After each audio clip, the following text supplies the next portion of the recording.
first question is,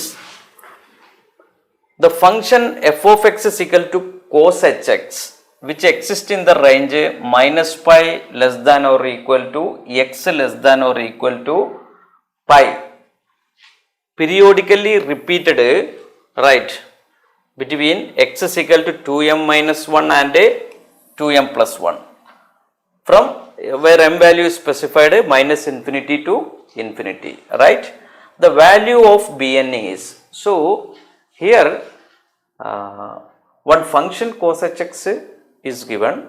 We already know for any Fourier expansion, any function f of x we can write as a0 by 2 plus sigma n is equal to 1 to infinity an cos nx plus sigma n is equal to 1 to infinity bn sin nx, right.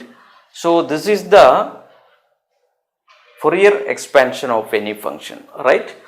But here they already given that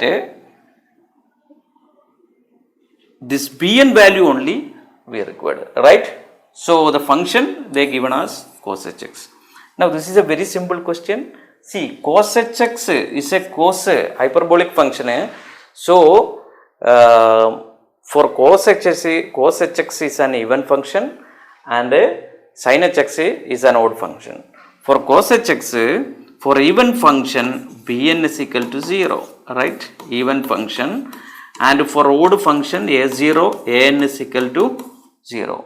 This property already we studied during theory discussion, right. So directly you can say here this is an even function, so bn is 0, alright.